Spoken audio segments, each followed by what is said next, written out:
We are off mute. Be sure that you are an active audience participant giving positive feedback through your body language. And yeah, let's do this. We have quite a few presentations to get through. So let's do it. Graham, are you ready? Yes. Me too. Whenever you're ready.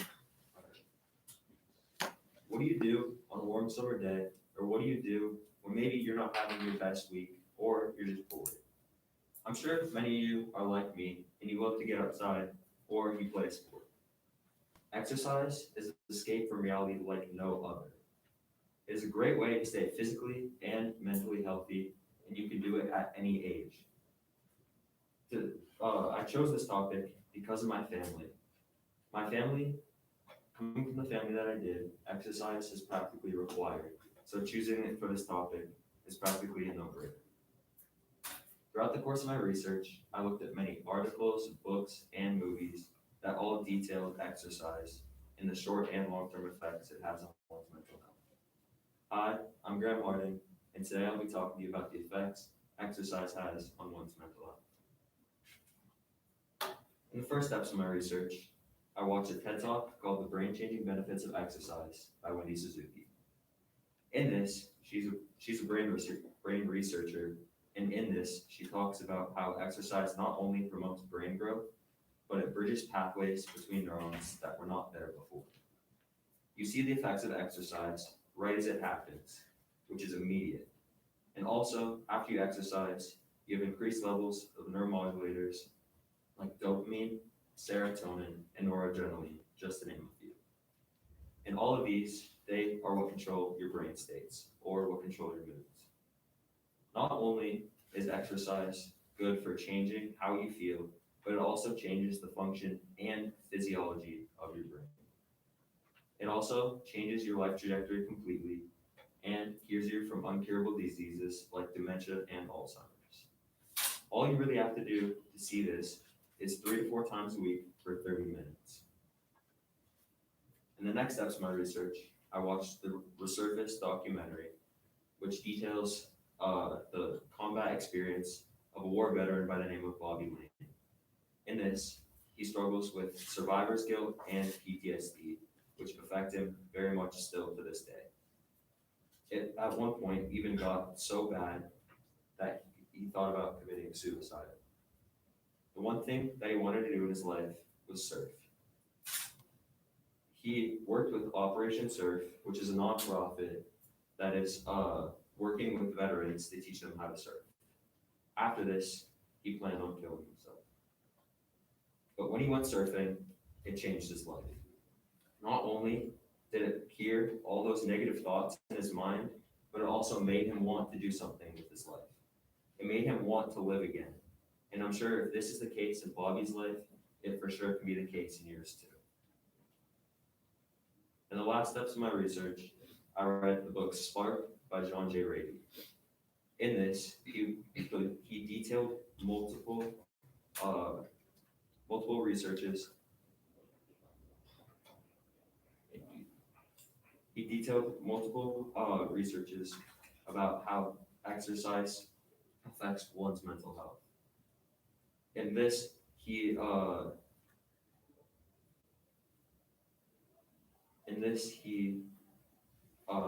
worked with a PE teacher who worked with 0 hour in Illinois, or the hour before school. In this, they got a couple students to sign up before school, or the hour before school, to do things like running and work or play rec games. They found that their grades increased and they had improved focus and concentration throughout their day. At the end of the semester, they did a study where students from 0 hour and students who hadn't participated in 0 hour took a test. The students who had participated in 0 hour had a 7% improvement than the ones who hadn't. Not only does exercise help with school, but it also helps with other things like anxiety, stress, dementia, and ADHD. And in the words of John J. Rady, exercise is the single best thing you can do for your brain in terms of mood, memory, and learning. Finally, I want to convince you all to exercise. Now, it doesn't have to be a lot. All you really have to do is 30 minutes a day, 4 times a week, just to see at least a little bit of effects. This is a key component for your well-being, and it will completely change your life. So go outside. Go for that dreaded run, because both aerobic and anaerobic exercise will help you. Thank you.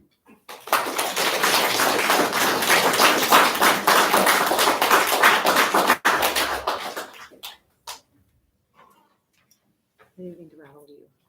I didn't mean to rattle you. Oh, you Grace. Hello. No,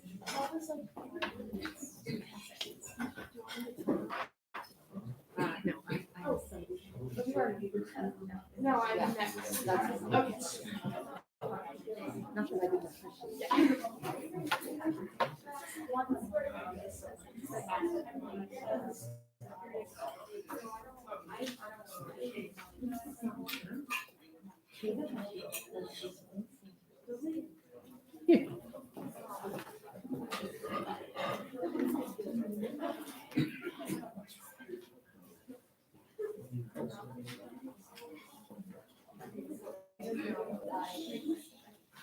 Okay, whenever you're ready. Right.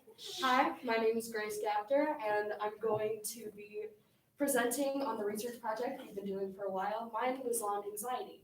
I did anxiety because I wanted to learn more about my own mental health. And I had 3 or 4 questions when I started this project. One, I wanted to learn what anxiety was, what made it, how we, what anxiety is. 2, I wanted to learn what the difference between adults' anxiety and kids' anxiety is. 3, I wanted to learn what the difference between girls' anxiety and boys' anxiety. And 4, I wanted to learn what the anxiety increase was. So my first question, what is anxiety? So anxiety is a fight or flight response that is commonly associated in the wild with like keeping animals away from predators or other dangerous situations. Our brain connects events and environments to make us more safe. Like a warthog that's snuffling through the grass gets attacked by a predator that jumps out of a bush will be afraid of bushes because a predator may be hiding inside. Our anxiety is a little bit different because we're not hiding from predators, but our brains still think we are hiding from predators. So we see things like tests and fees and like bills and traffic as bears and lions and tigers. Oh my. So in humans, to help people with their anxiety, we have split anxiety into 4 different sections, basically. So the first type is catastrophic. Catastrophic anxiety is the kind of anxiety where you're afraid something terrible is going to happen. This is often associated with phobias, and it's one of the least common kinds of anxiety. The second kind of anxiety is social anxiety. This is the most common type of anxiety, and it's categorized by the fear of being judged by those around you. Losing control is the fear that you will not be in control of a certain situation at a certain point. This is often associated with generalized anxiety disorder, and is also commonly associated with panic attacks. Uncertainty is the fear of the not knowing. It can be a fear of starting a new job and not knowing what's going to happen there. It's just the fear that you are going to be in a situation where you do not know what's going to happen next. The difference between adults and teenagers. So anxiety between adults and teenagers isn't that different. We all have the same biological response to stress. The only difference is what we're anxious about and how that affects us. So teenagers are of course stressed about, school and other social situations, and adults are stressed about, work and their social situations. And The difference being that teenagers have their stress their stress can cause a lack of sleep, as can adults. However, during developing years, if you lose a lot of sleep or you don't sleep for long periods of time, it can really affect how your brain works and can drastically alter how you think for the rest of your life. Adults who have stress often lose sleep as well, but this kind of gets characterized with just sort of like adulting. This is very, very bad for you though. The anxiety can cause loss, like I said, loss of sleep. It can also cause muscle tension. It can cause different disorders and other illnesses to become worse, like different physical and mental disorders. It's also linked with depression, though we're not exactly sure how. The difference between boys and girls. So I did not dive into gender nonconforming for this project because it's farther than I really know how to go for this project, as well as I didn't know how to start with it. So the difference between girls and boys was a little bit more complicated than I thought it would be. I looked it up, and a lot of sources that I was researching were telling me that girls were more anxious than boys. But some more biological research was telling me that boys are more anxious than girls. My hypothesis is that society has sort of molded either boys into showing their anxiety in a way that is not commonly diagnosed, or pushing boys to say that they are not anxious when they are. So here you can see my research. So these blue X's are boys and the red circles are girls. And this is the rate at which they have said they're anxious from 1 to 10.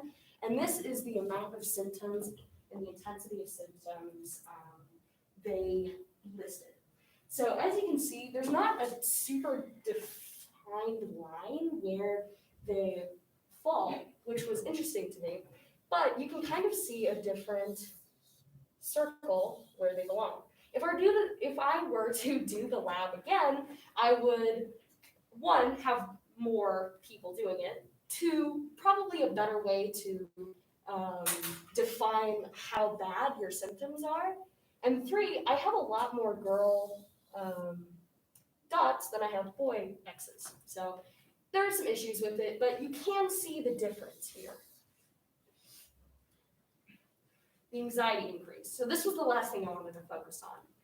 It's just right out the gate when I started researching my project, I learned that a lot of people are talking about the anxiety increase. So there's not anything in particular that is causing the anxiety increase. There are a few hypotheses that are common when associating with the anxiety increase, one of them being social media, that social media is causing the anxiety increase. So I looked at it. So there is a connection between social media and higher rates of anxiety and depression. People who are on social media for more hours a day, for 5 or longer, have increased rates of anxiety and depression. So, but we actually don't know what that connection is. We can't tell if that's that people with anxiety and depression are drawn to connect with people in that way, or if that's because people who are on social media that much are actually getting that anxiety and depression from this. Another reason is that we think that maybe our mental health is different. We can diagnose anxiety and depression with a higher accuracy than we were before. Not exactly that there are more people that are anxious, but because we see it more, we can help those people more.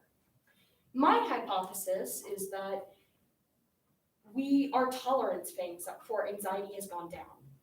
In Pilgrim days, we needed a certain amount of anxiety to sort of keep us alive. Whereas in like today, we don't need that much anxiety to sort of live our lives. It's actually better that we don't. So it's not that our anxiety has gotten worse, it's that our society has gotten worse for anxiety, or our society has gotten worse for anxiety. There's no definite answer to the question. And quite frankly, we don't know if there is an anxiety increase or not. Thank you. If you have any questions, please ask them now.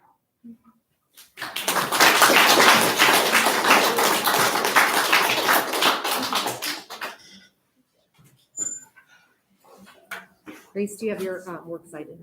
These are my works cited. They're all Are they linked? yeah, they should be. I'll check again.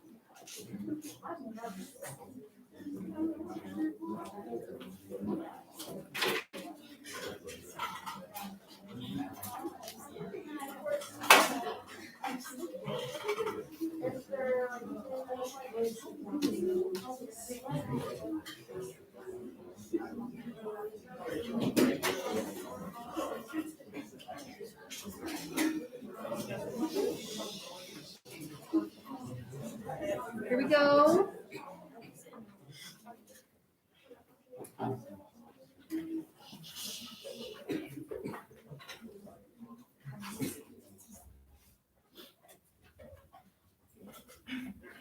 Have you ever felt trapped? Feeling trapped and lost is normal after experiencing a traumatic event. Hi, my name is Gabby Senior, and in today's world, we have many trials that leave us broken and vulnerable. Certain traumas will leave permanent scars on our hearts, a lot of them mental, but some can be healed with time and a process of self-discovery. Self-discovery can have a very positive effect on one's mental health. Self-discovery has certain processes that everyone experiences differently, but in the end, everyone who goes through that process will be changed and renewed on the inside. There are three main points to self-discovery: self-awareness, how to rebuild yourself after self-awareness, and how to stay focused on your journey, and finally, how to end your self-discovery journey. Now, let's talk about where to begin your self-discovery journey. After experiencing a traumatic event, most people go down paths that lead them to destruction. Avoiding that is difficult for most, but to avoid it, you have to become self-aware as soon as you're ready to heal from your trauma. Realizing your mistakes and fixing them is crucial to start the next steps of self-discovery. Cheryl Strait, an ordinary person, went through the traumatic event of her mother passing away. Her mental health was destroyed, and she became a lost soul and was addicted to heroin. Her mental health was destroyed in that process. With the help of her friends and family, she was able to find her footing and find closure about her mom's death. Cheryl decided to journey across California and Oregon to start her self-awareness and self-discovery journey. She went through physical and mental challenges along the way, and in the end, she found her self-worth. She now uses her knowledge of self-discovery to help others go on that same journey. Another source I found talks about how people convince themselves that they're actually self-aware when in reality they aren't.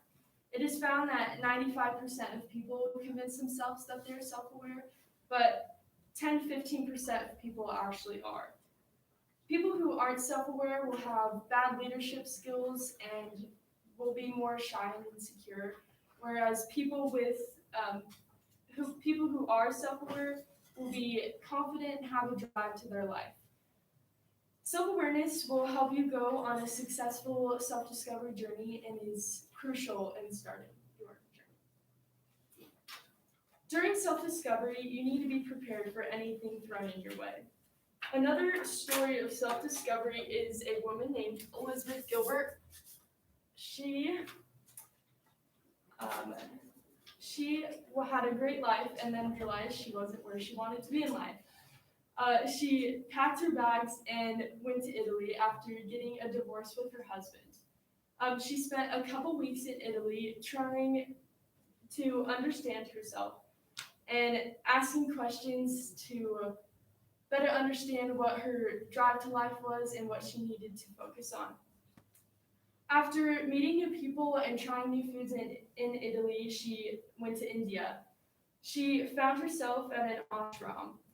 At this ashram, she was able to stay focused on her self-discovery journey and really focus on herself. She meditated to find out what her body needed to heal, and she got away from her past. Elizabeth went to Bali after that and also meditated there to find herself. For you, it could be different, such as meditating, painting, exercising, or just spending time alone are all ways that you can stay focused on your self-discovery journey and figure out what is best for your mental health. There are many outlets that are more successful than traveling across the world that most people can do. After all this hard work, you may ask yourself, how does this end? Will it ever? And the answer is yes, it will, but only when you were ready for it to.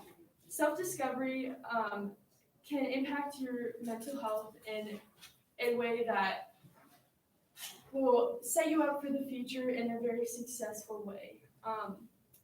Some self-discovery journeys may never end, and that is totally fine. Or you may be going through that journey your whole life and may never know it.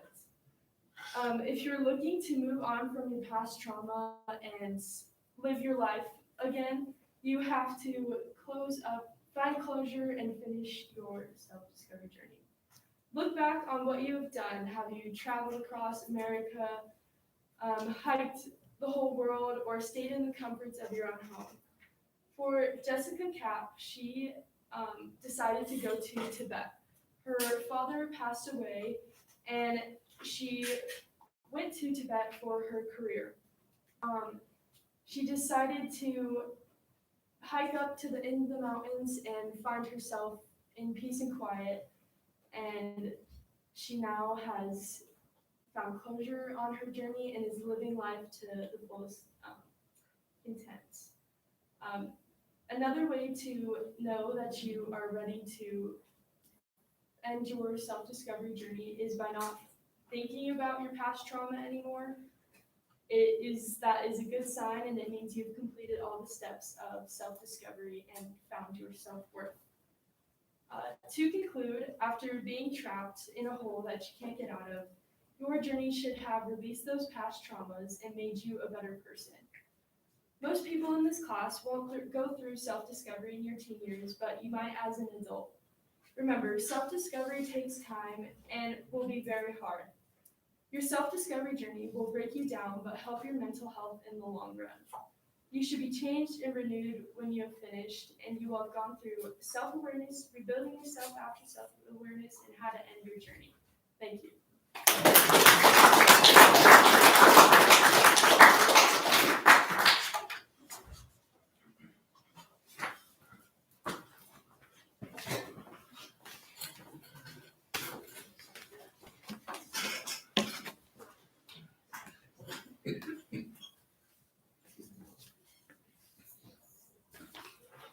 Will you pass this to Bob?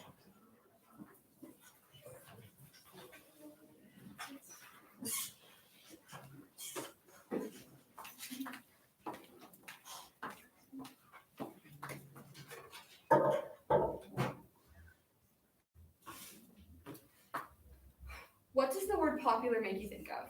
For everyone, popularity means something different. Some of you might think of pop culture references or of certain people you know. But what we don't often stop to think about is the effect that this socially constructed ranking system has on our lives. Hi, my name is Addison Rozick, and today I want to talk to you about the effects of popularity and reputations on mental health. So, what is popularity? Well, the hard part of defining it is that it's different to everyone. But today I'm going to be talking about the two main types of social popularity. That which is based upon status and that which is based upon likability. If I asked everyone in this room to name someone who's popular at Arapahoe High School, we would be able to come up with two lists of people. Those who were generally liked by everyone and those who have reputations and rumors that precede them. Reputations. Now, why talk about reputations and not just focus on popularity? In order to fully encompass the extent of popularity, we need to first understand that reputations are the image that you give off to people who don't know you, which plays a key role in the high school social scene.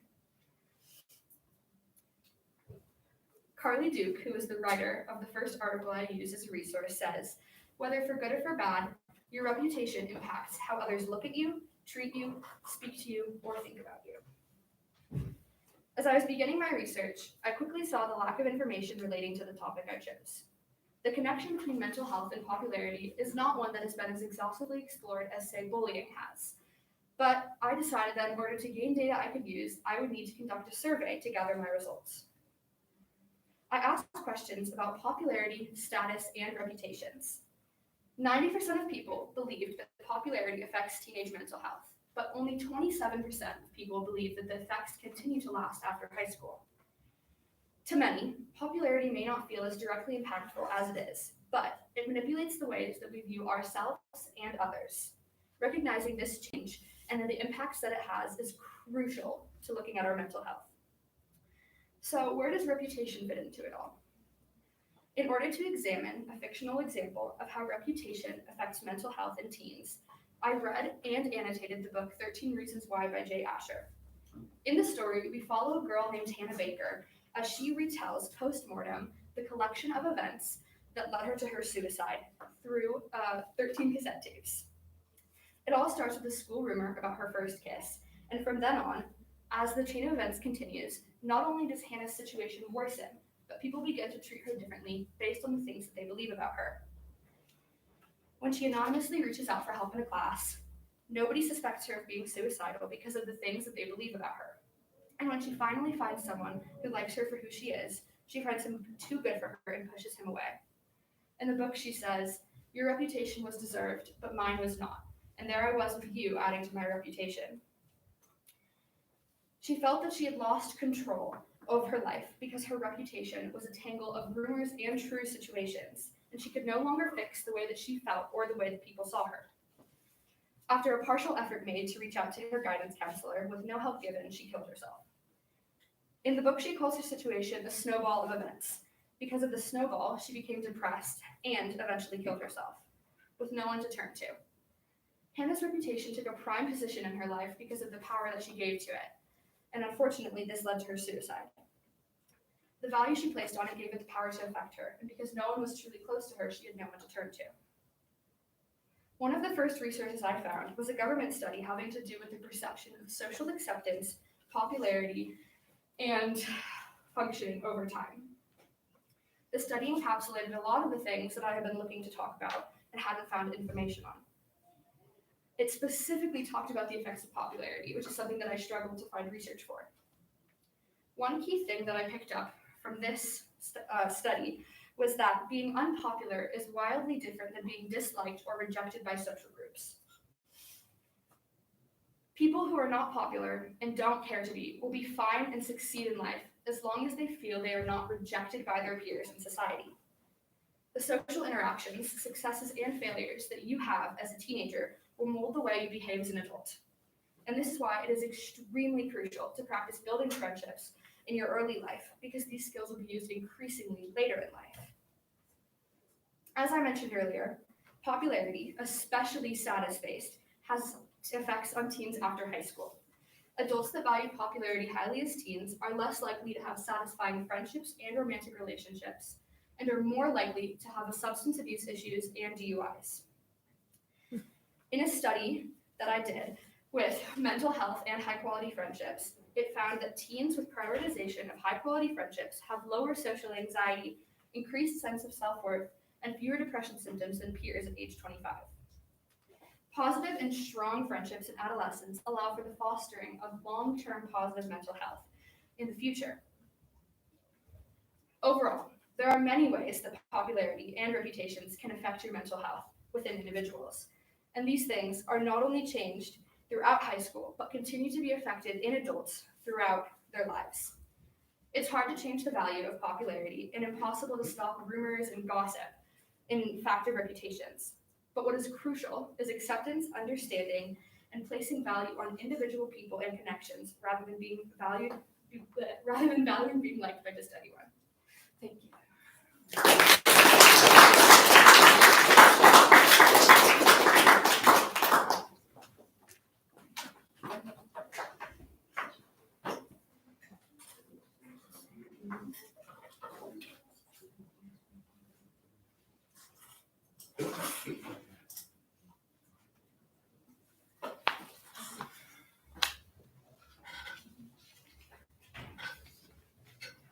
isn't it?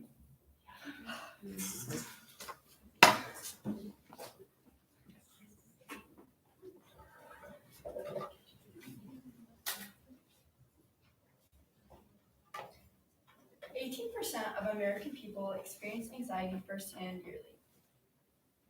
Anxiety is a very common mental illness that can be identified as the intense, excessive, and persistent worry and fear about everyday situations.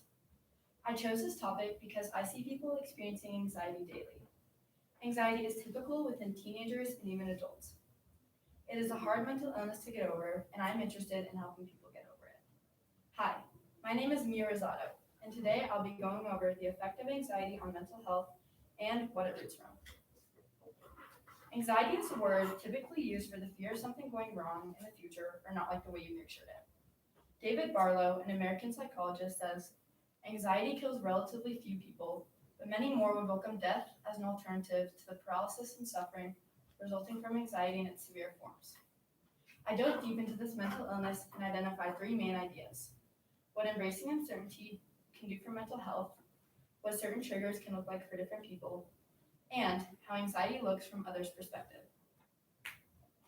In my research, I noticed a main idea of fear taking over the mind and uncertainty causing one to isolate themselves.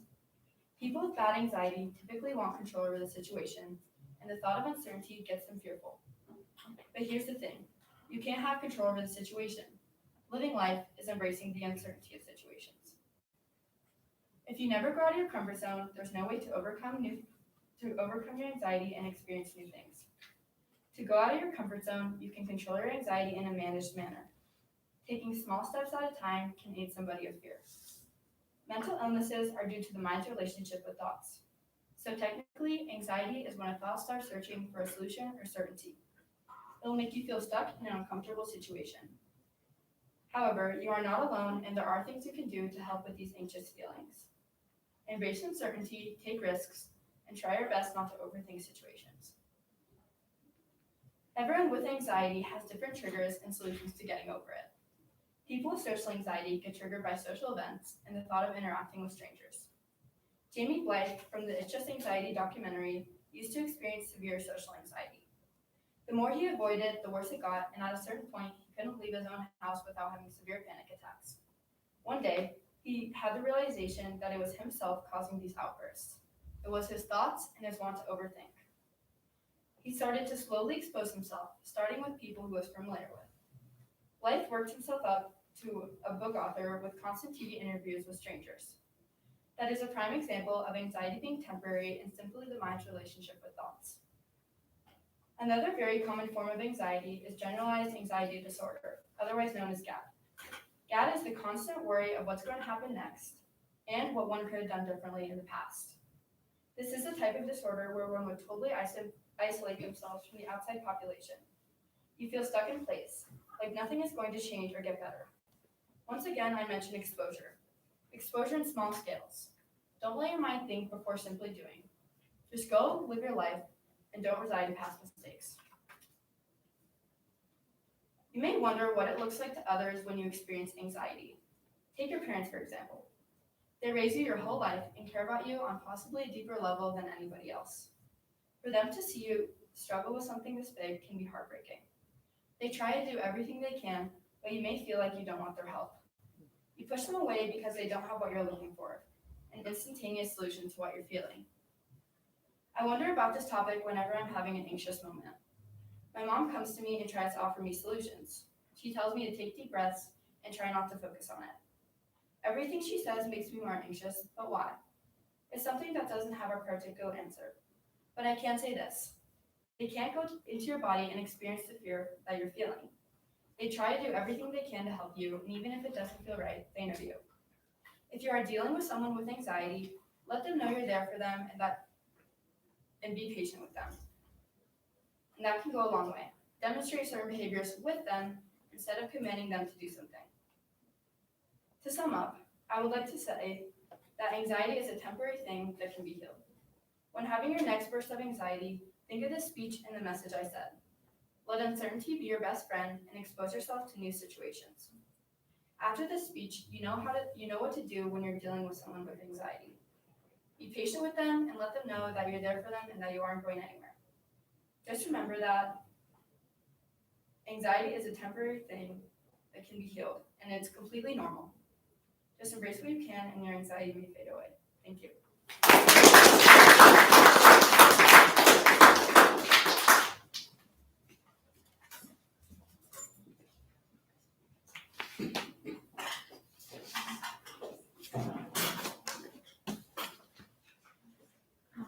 Parents are saying that they can't hear anything. They can't hear anything? Yeah. Well, it's not on mute. I mean, both me and Marie's parents said. I don't know what's happening. It's not on mute. It's not on Yell, mute. Caitlin, yell. I'm not yelling. You want me to check it on my phone?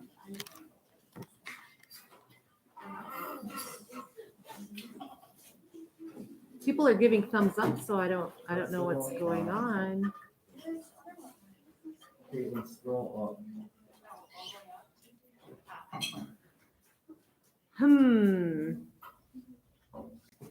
You guys ask your parents if they can hear me speaking. Can you hear Mrs. Moritz talking right now?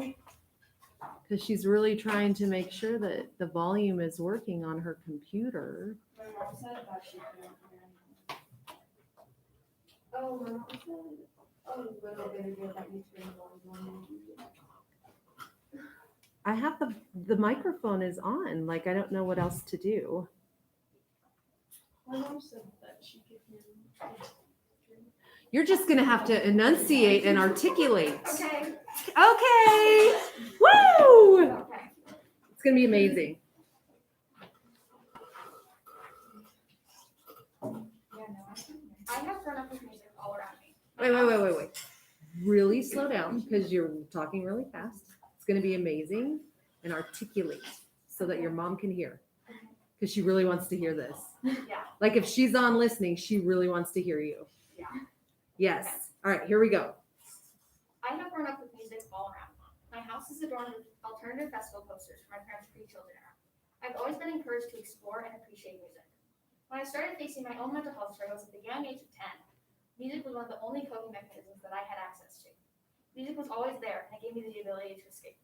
I'm sure a lot of you have experienced something similar. Mentally struggling and finding relief in music. Well, it turns out we aren't the only ones. Through extensive scientific research, music is shown to have astronomical positive effects on mental health, leading us into a future where music will become a common prescription in the fight against mental illness. Daniel Johnson was an artist his entire life. Whether through comic book drawings or music, Daniel was undoubtedly an artist's mind. Daniel started promoting his mixtape at local venues in Austin, Texas, and people loved it. Daniel sold himself until he attended an MTV Music Festival as a concert goer and ended up playing an entire unscheduled set. This televised special caught the attention of people nationwide, including an up-and-coming alternative rock star, Kurt Cobain. Kurt Cobain performed at the 1992 MTV Music Awards wearing one of Daniel Johnson's t-shirts. Daniel was an overnight celebrity. All while making his rise to fame, Daniel was in and out of mental health treatment facilities. Daniel had been silently suffering with bipolar disorder and paranoid schizophrenia his entire life. Music was the only medication that Daniel had. Daniel would call his publicist and sing to him about the Mountain Dew in the vending machines while he was at these facilities. Seemingly cut off from the world in his darkest times, Daniel found music and used it to help him heal, as he had unknowingly been doing his entire life. It's believed that Daniel's intense religious upbringing played a part in his music as well as his psychosis. This had a heavy influence on his artistic theme, including demons, 666, and the concept and symbolism of sins. There's now research that shows that Daniel's experience with music is scientific, showing us the legitimate science behind music and the brain's emotional health. A study was conducted at McGill University in Montreal, Canada, aimed to research the phenomenon of the pleasant emotional responses our brains go through while listening to music. This measured sensations such as chills or shivers down the spine in response to music. This entails heart rate, respiratory, and cerebral blood flow changes in the parts of the brain associated with pleasure, reward, and emotion. This study has proven that music has the ability to produce pleasure and reward in the brain, decreasing activity in the brain that deals with and promotes negative emotions. They came to the conclusion that music may not be imperative for the survival of the human species, but may as well be a benefit to our mental and physical well-being. Elena Maines has been gathering research like this for decades in an effort to bring awareness to the power of music. Elena is not a musician, but is very passionate about the topic. She produced a PBS documentary and wrote a book on her findings. Elena has found that scientists, historians, and doctors have discovered that humans learn music from birds. Humans turn bird song into human song music to build community and promote entertainment. Historians have yet to find a civilization that does not have music as a part of some of its culture. Tom Fritz took a trip to the Mandara mountain range to visit the African tribe of the Mafa, one of the few civilizations that have not been exposed to Western music. While the Mafa have their own form of music, they don't actually have a word for it in their language. Music is completely integrated into their culture. Fritz showed the Mafa images of happy, sad, and scared faces, and played them Western music corresponding to those emotions. The Mafa correctly recognized the corresponding emotions 60% of the time, way more than luck. This tells us that music has been part of the human condition since the beginning of time, and we've still yet not recognized it as a tool. Fritz later concluded the emotional expression in music is inherent to the music itself, and not solely decodable through cultural imprint. Scientists have begun to discover the benefits of music in mental and physical therapy. Scientists actively experimented on patients going through chemotherapy and played one group live music while enduring their treatments and another group without. The group with live music saw a 56% decrease in anxiety, while the group without music saw an 11% increase in anxiety. On a personal level, music can help individuals cope and overcome stressful life events, as seen with Daniel Johnson. Music's effect on depression and anxiety are backed by a growing field of research on the neurological mechanisms that indicate our brain like music. People like Elena who are passionate about this topic work to find these implications to help others. Music can act as non-medicinal antidepressant in moments of low mood. Music has historically been ingrained in culture, and its emotion transcends culture and language barriers. It's no surprise that it continues to help people of all ages and backgrounds in coping with mental health challenges. Music's impact on patients with chronic illness is promising, but needs more work. Music must start to be considered a tool, as it can help and reach so many more people. Thank you.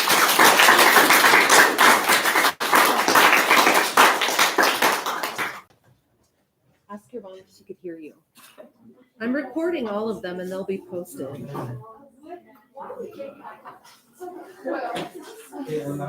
listened to it on YouTube. I think it might be better if we moved it right here instead of right there. Because like you can hear you really well, but them it feels like it's. Wait, where's the remote thing? It's on the. Yeah, that should be good. I'll go. Okay.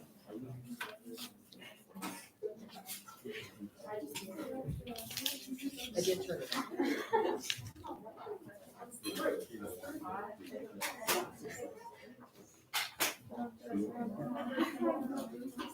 It's like not working.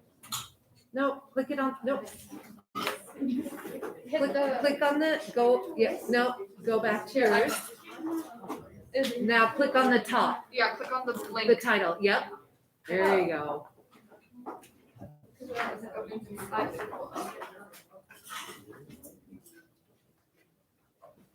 Okay, wait. And then with this thing, It's just like I told you, the forward arrow. Yes. Okay. okay. I'm sure you all have heard of the mind-altering substances known as psychedelics.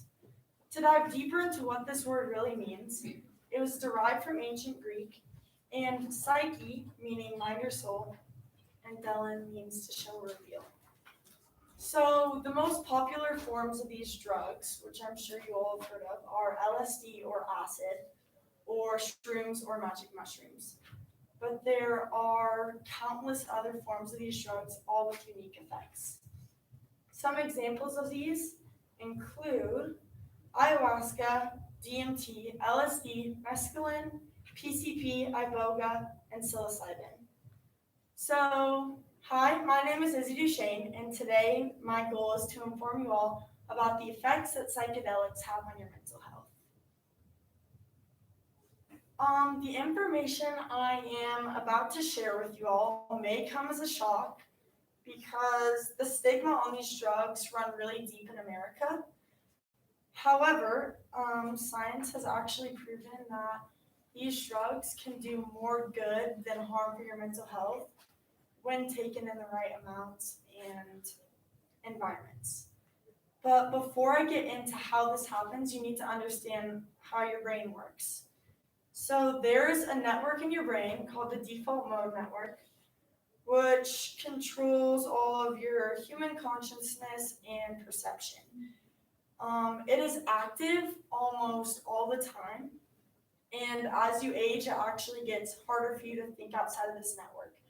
So this is why when you're younger, you think of little kids, they're very creative, they have a large imagination. It's because their brain isn't as set in stone as you are when you're older, when you're almost always thinking in this network here. And what psychedelics do is that they actually slow this network down and open up other areas of the brain. So then another thing you should understand is what a trip is. I'm sure everyone here has heard of, when they're talking about psychedelics, they think, oh, she was tripping on acid or shrooms or whatever it is, but you might not know what that is. So a trip is actually a trip to your subconscious mind to more or less help you find your subconscious self. And many people who go on these drugs and experience this report being able to feel colors or see them very vividly, experience open and closed-eyed visuals, and experience seeing really complex geometrical patterns or shapes. They also experience ego death or a loss of self.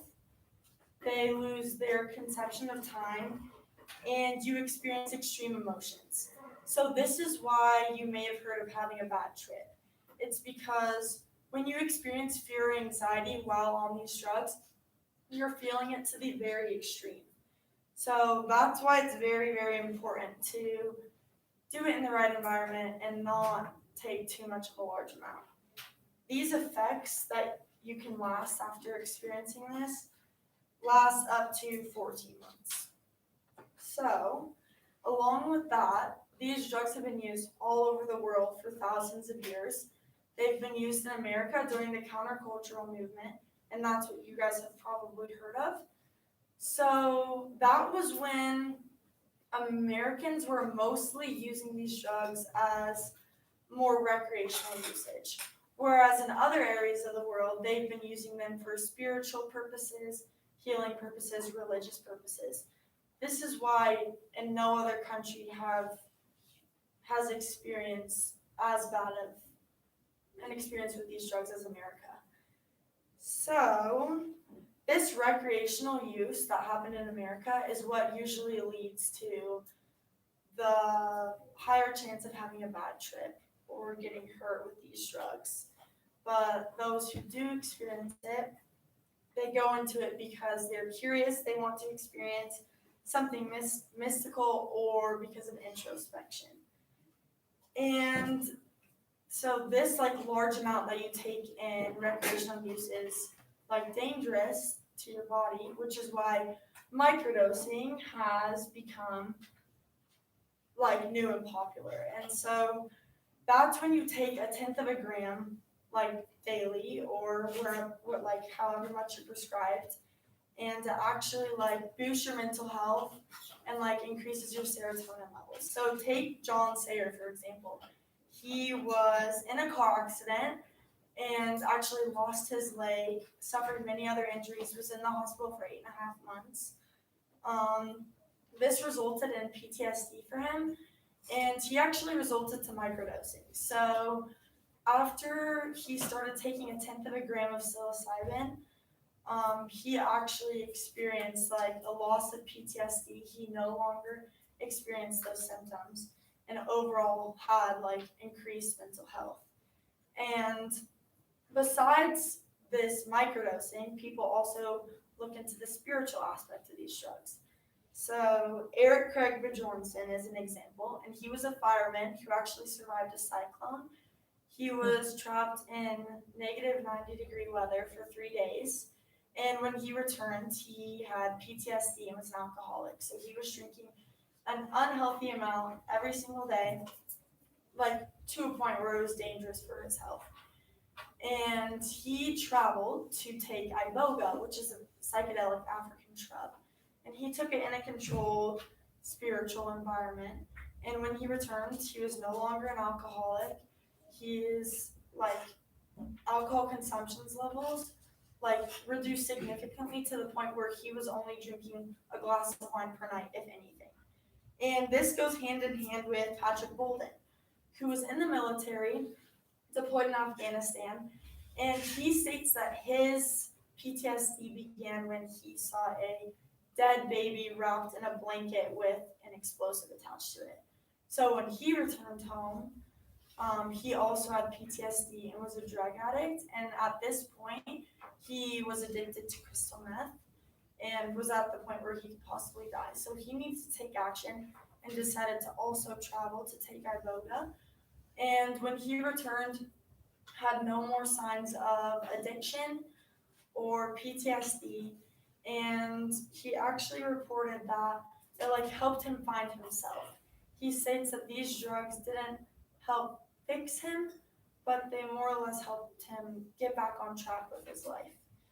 So a lot of these people actually report, and these aren't the only three, report that they've tried sleep meds, they've tried antidepressants, and they don't work for them, it only makes them worse.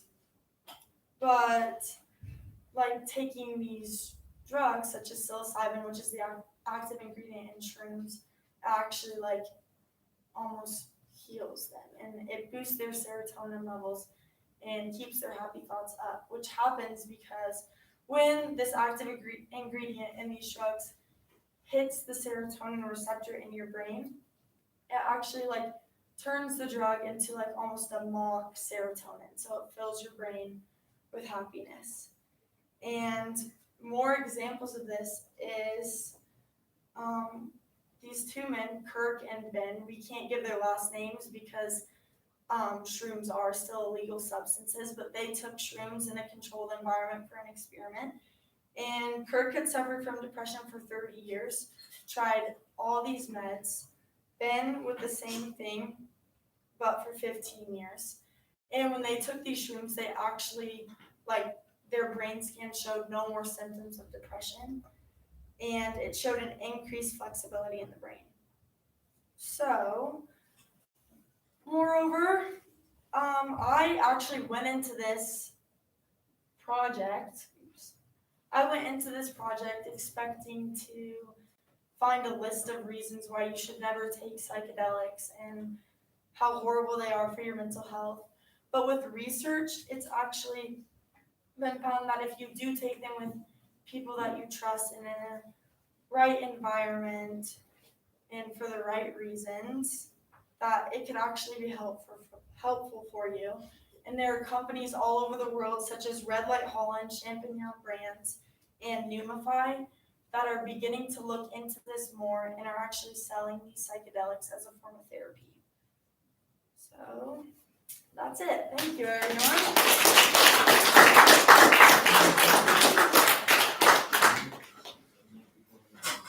As you can probably guess, we are going to go over class time because these presentations are going super long. So just know that. Buses are going on regular schedule. And if your parents are picking you up, you should say I'm going to be a little late. Love you.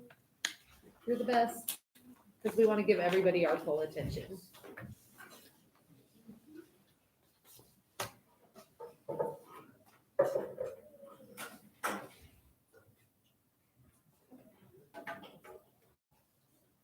Hippocrates once said, "Let food be thy medicine, and let thy medicine be food." Many of us know that what we eat affects our physical health, but not many people consider how it affects our mental health. My name is Esther Block, and the reason why I decided to research this topic is because it's something that I've been interested in for a while, and something that scientists keep discovering more and more about each year. There are 3 important things that you need to understand about your diet and your mental health. First is the connection between your gut and your brain. Next is how a healthy diet impacts your mental health and what the benefits are. And finally, how an unhealthy diet harms your mental health. So first is the connection between your gut and your brain. And many people actually call your gut your second brain because of the large amount of nerves that are found in it. And although your gut and your brain are located in two completely different parts of your body, they are connected by the vagus nerve. And the vagus nerve allows signals to pass back and forth between your gut and your brain. Your gut has a collection of billions of bacteria called your microbiome. And your microbiome affects the neurotransmitters that send messages back and forth between your gut and your brain. Your microbiome is affected by what you eat. So, if you're eating a healthy diet, you'll have a healthy microbiome or healthy gut bacteria, which will send positive messages up to your brain. And your gut and your brain will work smoothly together. But the opposite is also true. If you're eating an unhealthy diet, you'll have unhealthy gut bacteria, which will send negative messages up to your brain. And it can have a negative impact on things like your mood, your concentration, your immunity, and more. So how does a healthy diet benefit your mental health? And how can you make sure that you're eating a healthy diet? So again, a healthy diet will send positive messages up to your brain. Dr. Kaur says, when you stick to a diet of healthy food, you're setting yourself up for fewer mood fluctuations, an overall happier outlook, and an improved ability to focus. For every mental health condition, there are different foods that have been proven to be helpful in reducing the symptoms and the risks of that condition. So there's not just one food that will affect every mental health condition the same way. It varies. For example, foods rich in omega-3s have been proven to be helpful for patients with anxiety and depression. And this is because omega-3s reduce inflammation. There is one diet, though, that has been proven to be very useful and very good for your overall mental health, and this is the Mediterranean diet. And the Mediterranean diet is a very unprocessed diet. And of course, diets like these can be adjusted specifically to the person as well, because not everyone is the same and everyone's bodies work differently. And this is also not saying that you only need to eat fruits and vegetables and never eat sugar again. It's okay to eat sugar as long as it's in moderation. What's important is that you need to make sure that you're eating a balanced diet. So as long as you're eating an overall healthy and balanced diet, it's okay to have something unhealthy once in a while. Where problems start, though, is when you're eating too many unhealthy foods, too much sugar, too many processed foods, and more. So that brings it to how an unhealthy diet harms your mental health. And an unhealthy diet will send negative messages up to your brain. Again, this varies per mental health condition. The same foods don't affect the same conditions in the same ways, so it's different for everyone. But there is, again, one diet that has been proven to be very negative for your overall mental health, and this is the Western diet. And the Western diet is a very processed diet, and studies have shown that it negatively affects patients with anxiety, PTSD, schizophrenia, bipolar disorder, and more. A specific study even followed people's diets for 5 years and found that people that ate more closely to the Western diet were more likely to be depressed during those 5 years. So it's super important to make sure that you're eating a healthy diet. And a healthy diet can do many great things for your mental health, but it's not always the only solution. And if you're seriously struggling with your mental health, you need to seek out help in other ways as well. As Dr. Uma Naidu said, a diet can help, but it's only one aspect of the treatment. So I think this is a really important topic that needs to be talked about more. And I want to end by quoting Julia Ruckledge. And she says, "We don't wait for the heart attack to hit in order for us to modify lifestyle behaviors that we know contribute to heart disease. It should be no different with mental health. The time for us to start changing our diets is now." Thank you.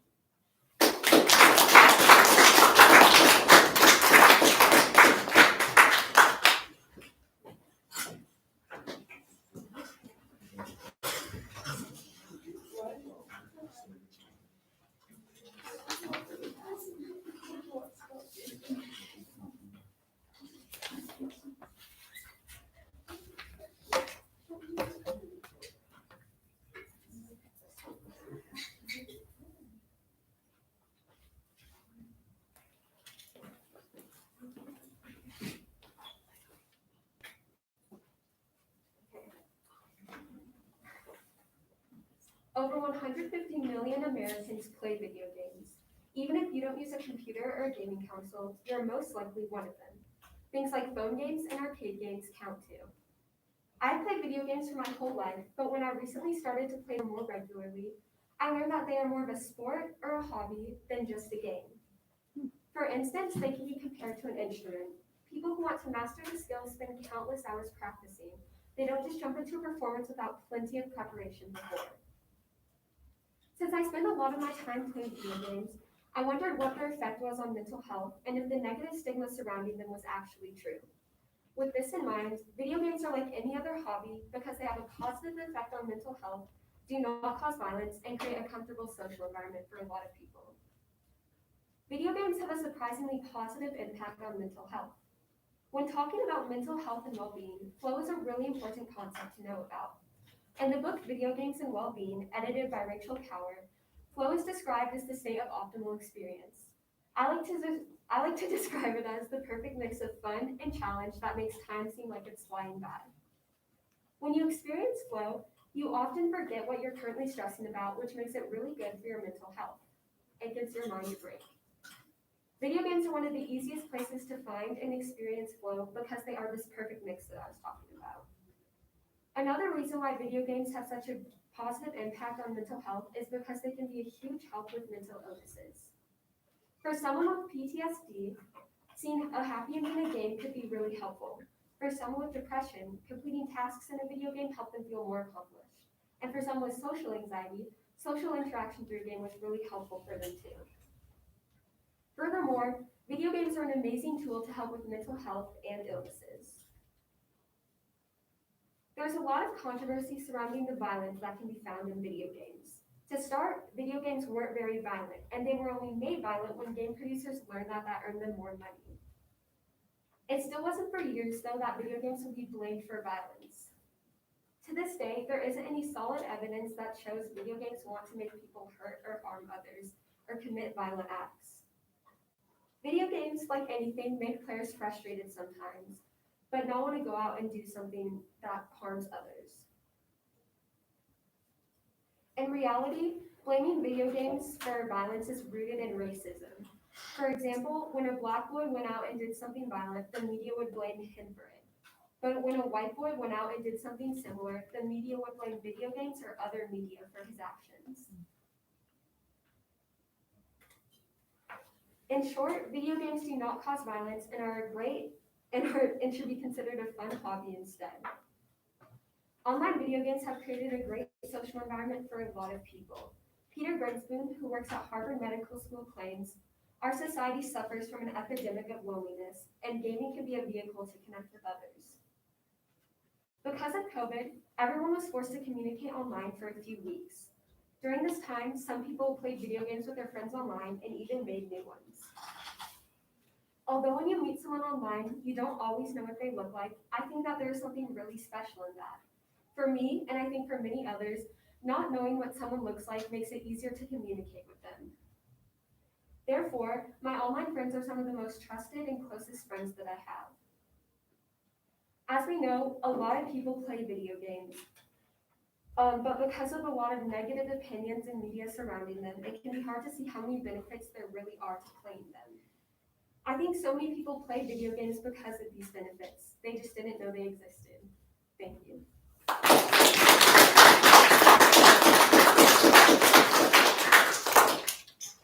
I'm gonna start gaming.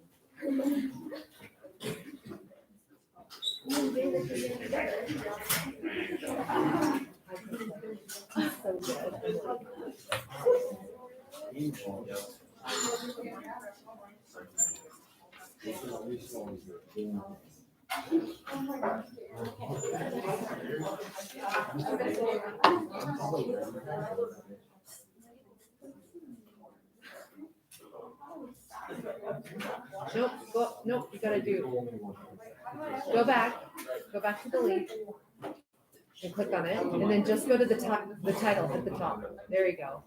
There you go. Yes.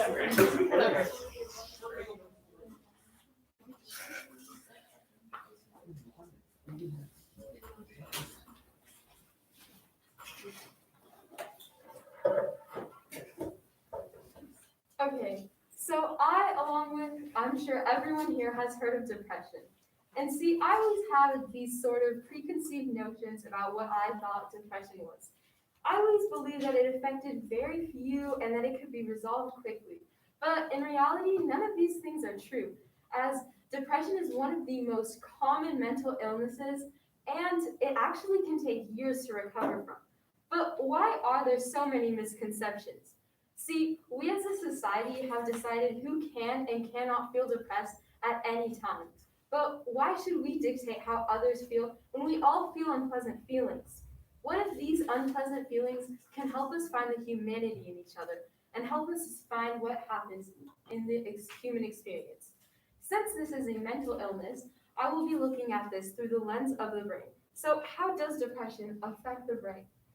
We can see this through a scientific perspective by examining the different parts of the brain that are affected. First, there is the hippocampus, which is seen as sort of the center of all emotion in the brain. This is smaller in depressed people because stress and unpleasant feelings can reduce the production of neurons within this part of the brain. Another area of the brain that is affected is the amygdala, which has higher activity in depressed people because this area of the brain is activated when emotionally charged emotions are recalled and is part of the fight or flight mechanism in humans. This helps to register fear and sorrow. Another area of the brain that is affected by depression is the thalamus, which receives sensory information from our surroundings and relays it to our cerebral cortex and helps us move about life. Within these parts of the brain, there are neurotransmitters, which help to regulate mood in our brain. One type of neurotransmitter which is commonly associated with feelings of joy is serotonin, which, unsurprisingly, has reduced transmission in depressed people. These neurotransmitters are often targeted by scientists when formulating antidepressants to help us better figure out how to understand depression. But why have humans evolved to have depression? Why have humans who have seemingly evolved so perfect to withstand all surroundings, why would they evolve to have depression? This is probably because depression, believe it or not, actually has some benefits. Depression actually holds many benefits for analytical thinking. This is because people with depression often have rumination, which is where they sort of fixate on one idea for an extended period of time. And this can help us deal with our problems. Now, examining depression through a scientific perspective is one thing, but truly understanding it is a completely different thing. See, the reality is that people who have never suffered from depression can never begin to understand what it truly is like. It has been described as an awful sorrow, an emptiness, a loneliness, a black hole. It is an inconceivable and indescribable feeling that takes joy from life and builds on isolation from society and prevents us from feeling connections to others. There was this TED Talk I watched about this man who had been living with depression, and I thought this one quote just really sums up the whole depressive experience. There is no point in living if I can't remember how to be happy.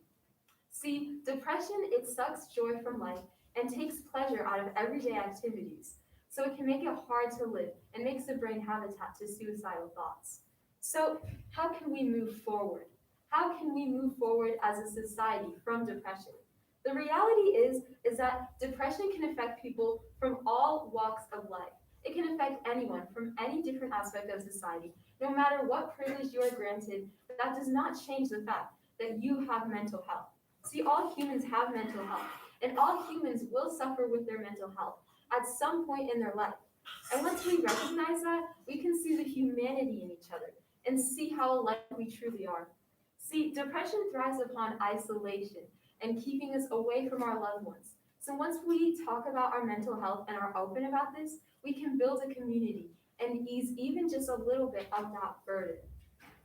Realizing that no one is above or below anyone can help us feel equal and help us realize that we are all humans and we all have a valuable part in the human experience.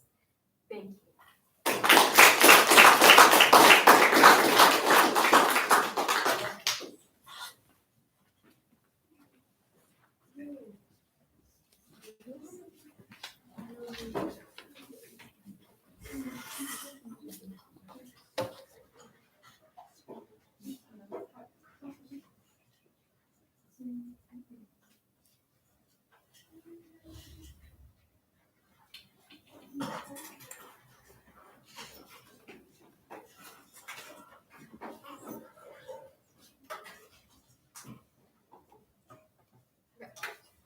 While researching social media, I found that 40% of people report feeling addicted to social media, and 77% of parents said that their child has been addicted to their phone, especially around them. When asked about drugs, only about 1 in 5 teenagers admitted feeling addicted to some sort of substance at one point in time. While this is still a very large number, the number addicted to social media is much higher. From personal experience, I have learned that it is not fully possible to eliminate social media from your life completely. However, it is possible to limit and control how you use your social media platforms. Social media is a platform that is designed specifically to be addictive for the teenage mind.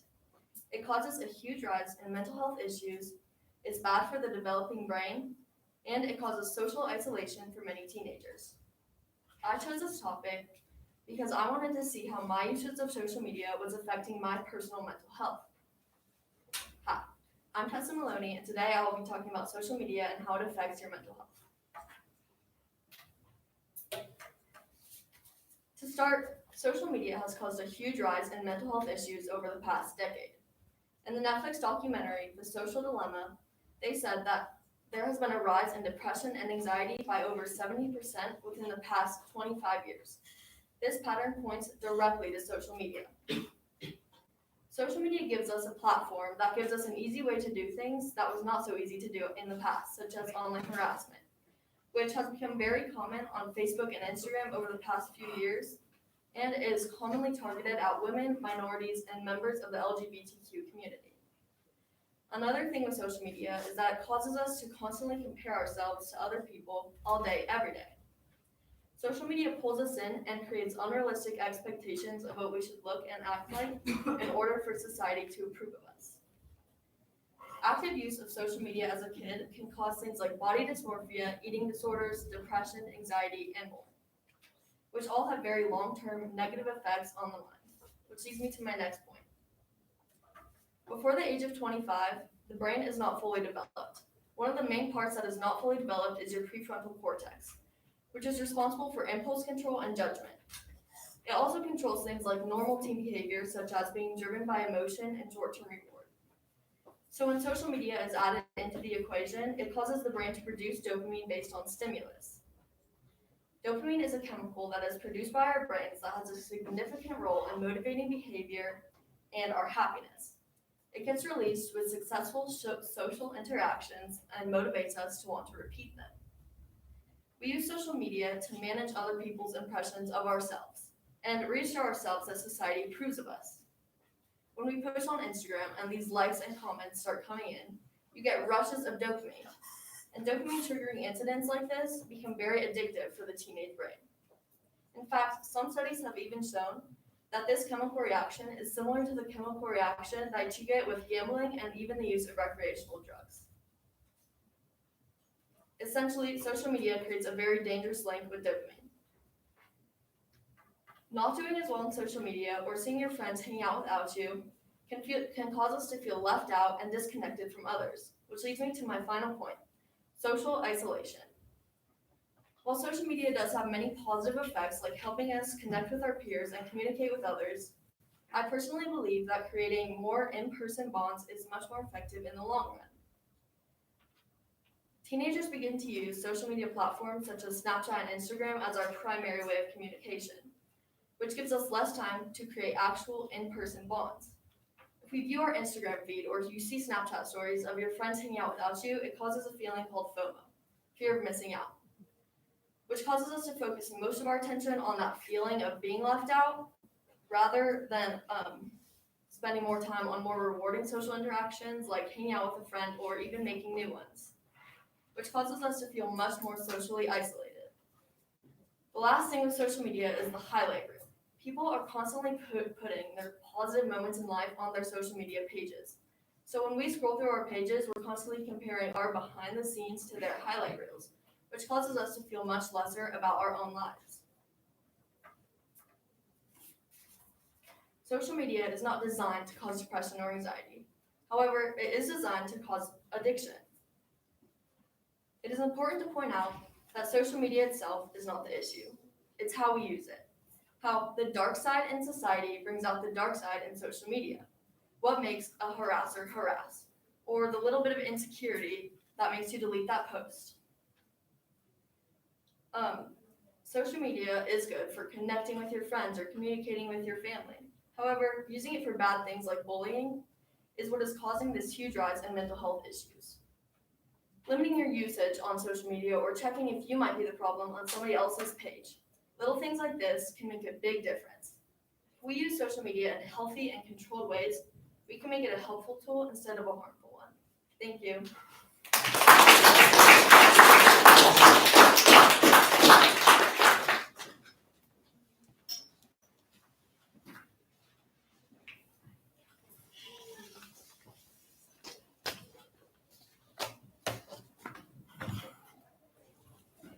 Madeline, if the bell rings during your presentation, just pause and then start again.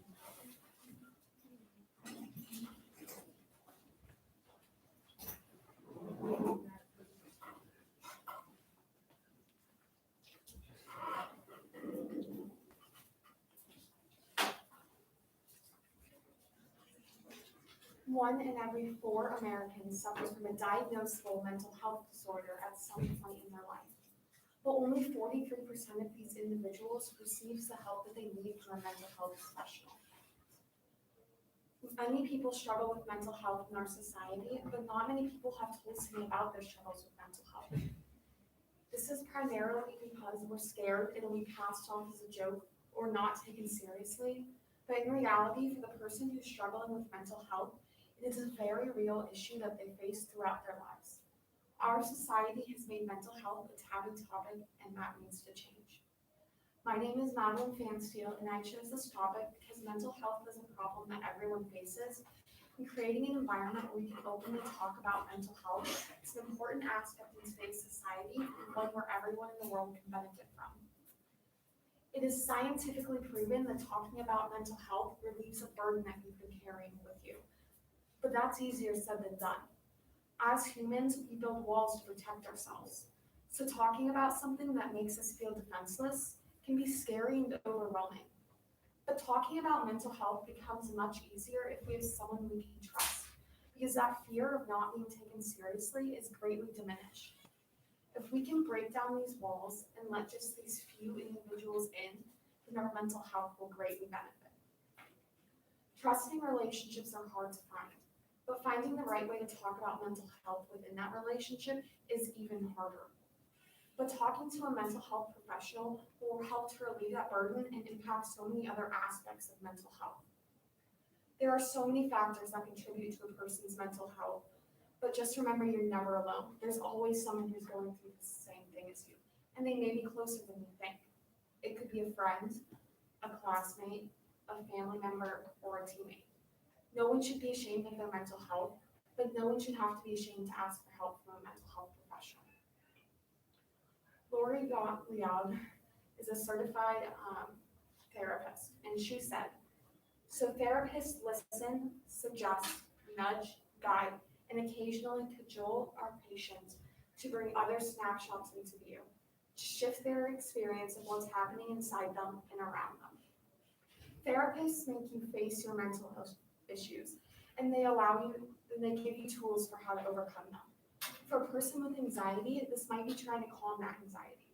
Or for a person with OCD, this might be trying to talk back to intrusive thoughts that scare them. These things may seem really hard now. You will greatly benefit by working hard to improve your mental health. That mental health professional can even help you talk to your friends and family about your mental health.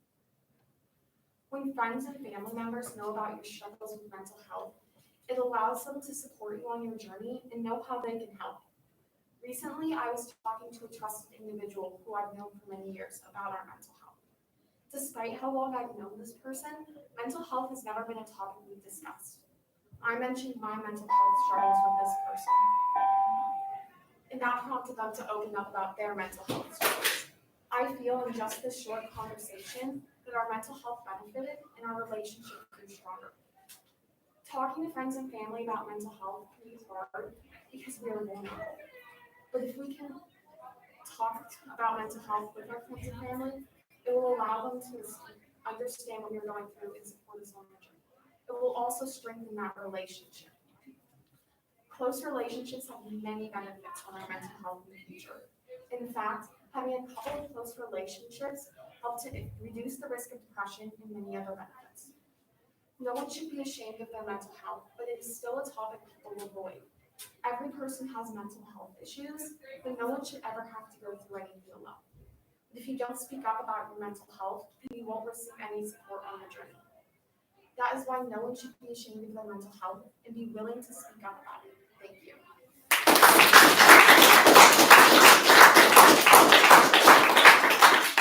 If you have people meeting you here, tell them to go away, because they're not gonna stand at my door waiting for you. Go away. Go away. And they're like cheering inside the window. I'm like, Shoo, shoo. Shoo, little dirty. yes.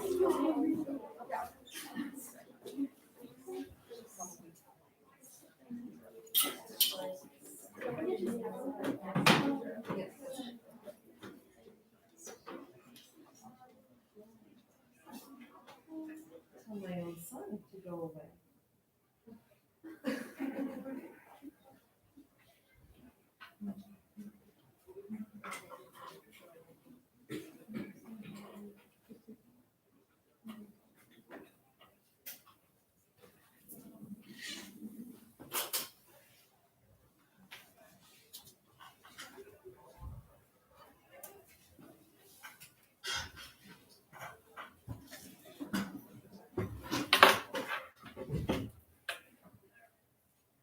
Merriam-Webster's dictionary defines PTSD as simply post-traumatic stress disorder. However, there has never been a clear rhyme or reason as to why so many people have to suffer from PTSD around the world.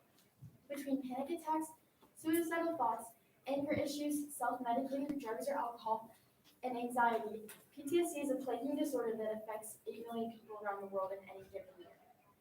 There are varying levels of the condition that range from PTSI to PTSD and varying symptoms that associate the two disorders. However, because the name consists of a disorder, there is a stigma around PTSD that makes it hard for people who suffer from it to seek help.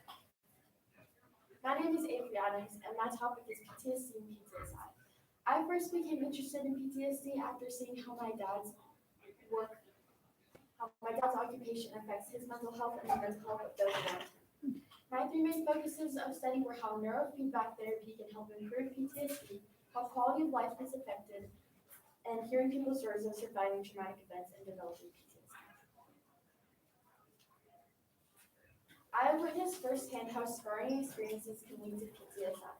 My dad, Jonathan Adams, was a 25-year-old firefighter and he was deployed to the attacks of 9/11. His career stemmed from a passion of firefighting as a kid and led him to graduate from the 1997 class of South Metro Fire Rescue. First, he started as a supply runner, then a paramedic, EMT, and firefighter. Within his short 4 years in the fire service, he had seen plenty of things, from restocking the toilet paper in firehouses to car accidents, cardiac events, and fires. Newly engaged and to be married the following June, he set out to do something he never thought he would have to do: fly out to New York City and recover bodies from ground zero. I interviewed him to better understand what he went through in the following months and years after. When I asked him what certain events or sites were triggered him, he responded with watching the continual news footage of it and the remembrance ceremonies. Sometimes at night I would have dreams that I was stuck in the basement of the areas that we were searching and could not get out. We were staged next to a Krispy Kreme was a big trigger because for the first few days we were staged next to a Krispy Kreme and the smell was horrible. It was a mixture of donuts and the smells from the pile. So all of those things acted as triggers for me. I remember once my mom told me that he had to sleep on the side of the bed that was closest to the door so that he could get out and always had to face an exit so he knew where the exits were. I asked him more about what he did when he was in 9/11 and what his crew was assigned to do. And I learned that they were assigned to the whole east coast of the U.S. for the first few days as they were threatened of an impending attack with no teams available to respond to the people. After the first few days, they were sent to New York, where the hard part was just beginning. He told me the responsibilities, and he said, we were responsible for the search and rescue of the pile, along with 26 other FEMA teams from around the nation. This is what we trained to do, and we are good at it. However, we usually do this through earthquakes and tornadoes and not bombs and airplanes. We searched the pile until it was determined that the window to find viable victims was over, and then worked on body recovery for the remainder of the time there. Not only did he feel the mental impacts of 9/11, but he developed asthma and rhinosinusitis as a result of breathing in the debris. Although the estimation for PTSD in first responders is 1 in 10, it's still incredibly high. Thankfully, EMDR therapy has rescued a lot of first responders from suicidal actions. EMDR therapies and neurofeedback is a therapy used to rewire the brain, where you do certain activities such as watching a nature documentary while holding a vibrating stuffed animal. Then you will discuss what you saw and what you felt, and from there, the therapist will work with you to rewire your brain pathways not to think a certain way. At South Metro, they have a brain mapping therapist who helps all the first responders and their families get the help that they need. When I divulged more into my research, I wanted to learn about Jeff Bellman, who was a survivor of the Boston Marathon bomb. He was right next to the bomb when it went off. He lost one of his legs in the accident. He lost both of his legs in the accident. He woke up in a pile of debris and blood and was saved by a good Samaritan and taken to a hospital where no one knew where he was. Once his family found him, they found him in a coma and barely clinging on to his life. He was able to help FBI agents identify both victims, or both bombers, and he was deemed as an American hero. However, by being broadcast into the spotlight of America and the world, he developed symptoms of PTSD, which range from anger issues, depression, suicidal thoughts, and self-medicating with drugs and alcohol. Because he was seen as an American hero to everyone around him, he felt as if he wasn't good enough and he had survivor's guilt for others. He was later able to identify his issues and was able to seek help from those around him. Personal relationships around you when developing PTSD are very crucial because the people who stay with you when you are at your lowest are the people who will always be there for you. In my book, Falling Man by Don DeLillo, I also learned about a family who developed PTSD after the 9/11 attacks. He was in the building when the towers fell and he was able to get out, but had survivor's guilt for being able to get out. He went back into the life of his estranged wife and young child, where his son developed PTSD. He would look out the window and ask where was Bill Lawton or Ben Lawton. He was afraid that more planes were going to crash into the towers and became silent and could not communicate his feelings.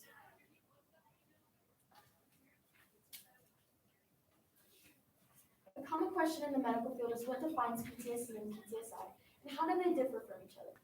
PTSD is a disorder, is a psychiatric disorder that occurs in people who have witnessed or firsthand experienced a traumatic event. Generally, this is an imprint in the brain and leaves you with long-lasting effects that can occur for years or a lifetime. PTSI is just an alternate name for PTSD, but with more mild symptoms. The thing that defines the two apart is that PTSI is not as severe as PTSD. With PTSI, there is a division in your nervous system that is caused by the biological trauma that you endure. 50% of women and 60% of men in the United States develop either PTSD or PTSI, and which means that they have experienced a traumatic event sometime in their lifetime. 7 to 8% of that population will develop PTSD symptoms in their lifetime. What I found interesting is that PTSD is more common in women due to the fact that sexual abuse is more common, just statistically around women. What is even more interesting about PTSD is that you don't even need to see or witness a traumatic event. There's a condition called secondhand post-traumatic stress disorder, which is where a family member or a friend sees a traumatic event and you develop PTSD symptoms from their PTSD. In the documentary I studied, Quiet Explosions, there were forms of secondhand PTSD, where a soldier named Blake found his best friend Ben dead in an alley with his gun or his finger off the gun. He had not killed himself, but had been killed when he was about ready to fight the war. Because Ben saw this, he developed PTSD symptoms due to seeing his friend, but never actually experiencing the event. Most people with PTSD have seen at least 2 traumatic events in their lifetime, but sometimes more. As you can see, PTSD is a very interesting disorder that can never fully be uncovered, but we are learning more and more about each year. By destigmatizing PTSD and PTSI It helps soldiers, police officers, firefighters, and countless others who suffer from PTSD seek the help that they need to get better. Thank you.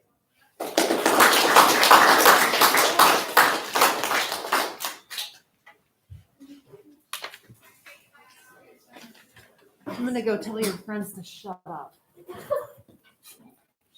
Right, Olivia?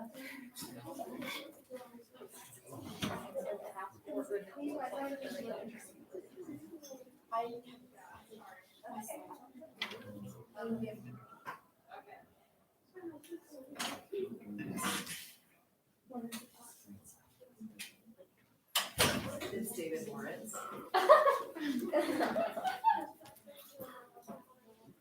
Your son is probably It's so loud. It's obnoxious, isn't it? All right, Olivia.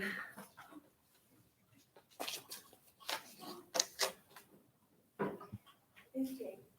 Have you ever put something off until the last minute? Now, has this ever presented any negative effects into your life, such as a low grade on an assignment? Hi, my name is Olivia Doyle, and today I will be talking about every student's worst nightmare, procrastination. Mel Robbins, author of the 5-second rule, defines procrastination as a subconscious desire to feel good right now so that you can feel a little stress relief. For as long as I can remember, I have struggled with time management. Even the simplest task could take me hours to complete. Putting stuff off until a later time was something that controlled my life from a very young age. I was a professional procrastinator. However, I am not alone. Everyone in this room is guilty of procrastination at least some point in their lives. Whether it was putting off writing an essay to watch Netflix or hanging out with friends instead of cleaning your room. Surveys done by leading expert Dr. Joseph Ferrari found that 95 to 85% of students have problems associated with procrastination. According to Dr. Ferrari, 20% of US men and women are chronic procrastinators. This means that 65 million people are procrastinating on a daily basis. This begs the question, to what extent does chronic procrastination affect one's mental health? However, before we can answer this question, we first have to understand why people are inclined to procrastinate. The 4 types of procrastination go hand in hand with why we procrastinate. Number 1, fear of failure. You're so worried about getting it right, about not getting a bad grade, that you figure it is easier to not try at all and to fail than to have tried your best and fail. Number 2, low energy levels. So you just got home from a long day at school, your energy having been drained from the day's activities. Your low energy levels will simply prevent you from having any motivation to do other chores. Number 3, distractions. This can happen from a simple noise in the background to the social media on your phone. So you're sitting at your desk looking at a blank document, waiting for inspiration to hit you when your phone lights up. The natural reaction is to pick up your phone, thus pushing off your assignment even further and prolonging the procrastination process. Number 4, a form of stress relief. By pushing off something that is stressful, you are able to feel good in the moment, despite prolonging the procrastination and creating more stress for yourself in the future. Now that we have learned the causes of procrastination, we need to understand that although everyone is not diagnosed with a mental illness, everyone has a mental health and a brain that needs to be cared for similar to the way we care for our physical well-being. Procrastination can lead to negative effects with grades, relationships, and even quality of life. This can lead to not only depression, but the formation of other mental health disorders. When students were asked the question, to what extent does procrastination negatively affect your happiness, out of the 2,700 responses, 46% said very much, and 18% said extreme negative effects. Luckily, there are many ways to both slow and stop procrastination altogether. In order to do this, time management is key. A rabbi once said, this is key to time management, seeing the value in every moment. By recognizing that we don't have much time in life, we can begin to live every moment to the fullest. Another important aspect of fighting procrastination is willpower. The Oxford Dictionary defines willpower as the ability to control your thoughts and actions into achieving what you want to do. Completing unwanted tasks despite wanting to do something more interesting is a great example of willpower. Additionally, engaging in daily mindfulness activities can not only benefit your physical, but your mental health as well. Then mindfulness is paying attention to the present moment and using your 5 senses to ground yourself. It also allows you to both follow through with your responsibilities. To sum up, procrastination can be detrimental to both one's physical and mental health if we're not careful. However, through effective time management, mindfulness, and focused willpower, we can overcome the negative effects that procrastination has on our lives. Thank you.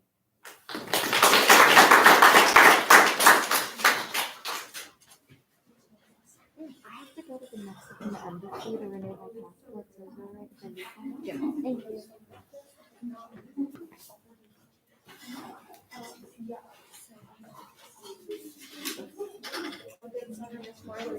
See you later.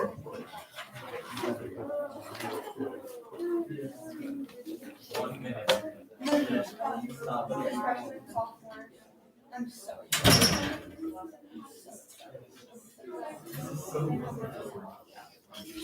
2 more. We got this.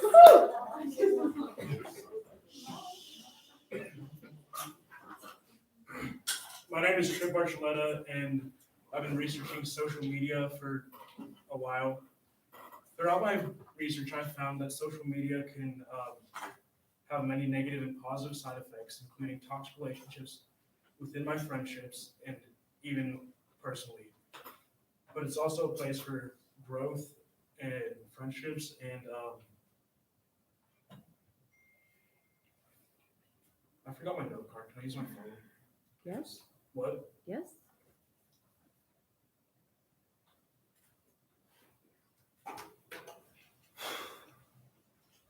You got this. Okay. I've seen toxic relationships within my friendships and firsthand. I've seen many occurrences of cyberbullying, but I've also seen a great platform to build friendships for people to truly express who they are. I've read many articles and seen a number of films on how social media can affect you psychologically and mentally. In 2016,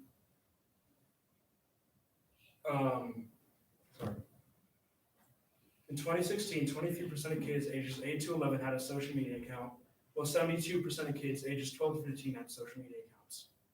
With kids getting social media accounts this early can come with some unforeseen consequences, like shaping their personalities or creating a void in their life or dependency that would have never been there if they hadn't gotten their social media accounts. Social media can also be a great place for kids to have a good support system or a safety net in case they don't have someone they can talk to in person. Social media can also be a great place for people to express themselves and grow self-esteem. But there's a flip side to the coin. With continuously growing beauty standards that can be quite unforgiving, students will, more often than not, try to live up to these, causing lots of self-depreciation and anxiety about their looks or abilities. This can create room for cyberbullies to creep in and start to harm. It is much easier for people to cyberbully because they feel safer and stronger behind a screen because they can say more and they have more access to your information. And experts have gone so far as to call social media digital cocaine or heroin, meaning it has brain-altering effects and it can be very addictive. I've had a social media account since 4th or 5th grade, and I've been addicted ever since. I've formed many relationships from social media, but in particular, one very toxic relationship, which changed me as a person so much that even my closest friends didn't recognize what I was becoming. So after this relationship, I decided to delete social media for a month to see how it made me feel. At first, I felt very disconnected from the world since I was spending up to 5 hours a day just scrolling aimlessly. However, after the first week of disconnection, I realized that I had been happier and healthier than ever, and I realized that my grades have even gotten better. Since I didn't have anything to distract me or keep me away from my homework, friends, and family, I felt a lot better.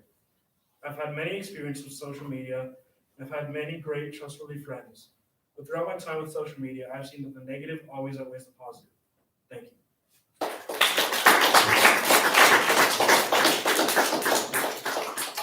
Do you have a work cited?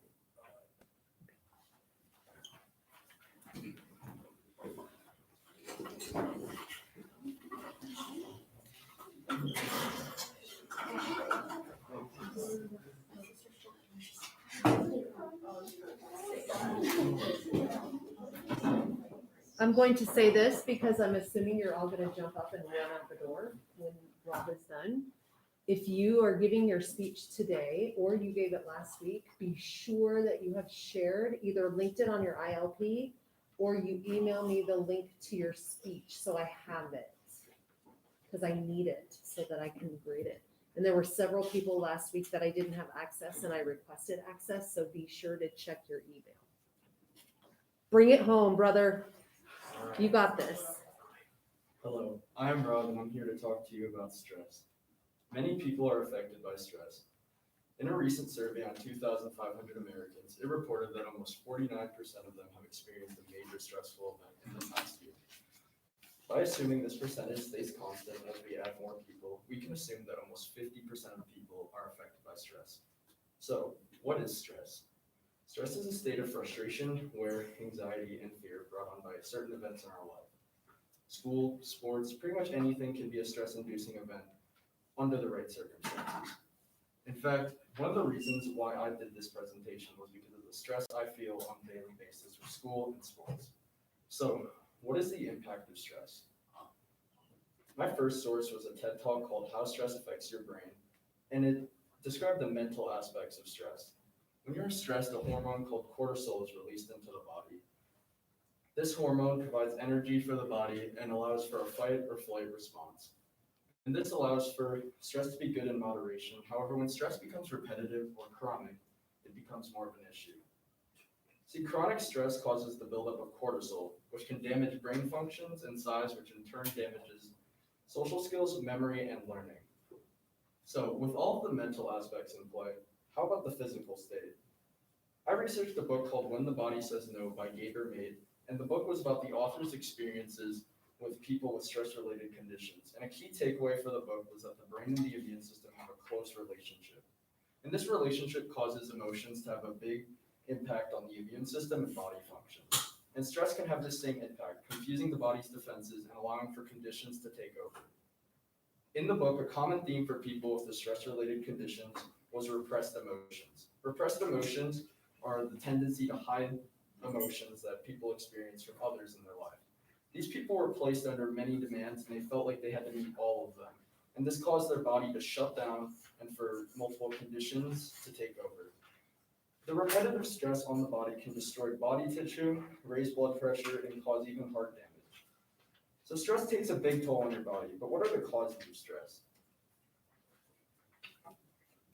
Well, one of the last resources I used was overscheduling and stress. And the article talked about everyday causes of stress, and a common theme was overscheduling. See, stress is stimulated by everyday events in our life: school, sports, family, and other things. And people's bodies are geared to sleep 1/3 of the day, and the other part is open for activities and everything that you do in your day.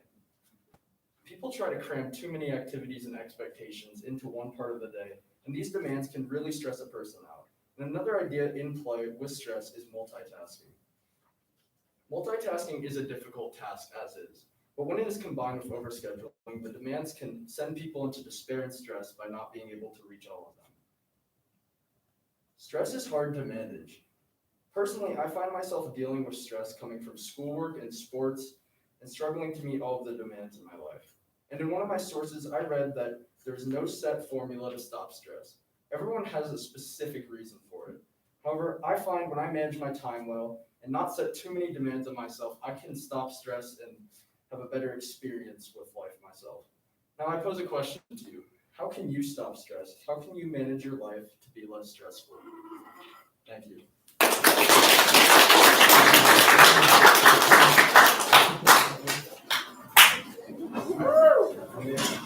You guys really good today. You should be proud. Have a great summer.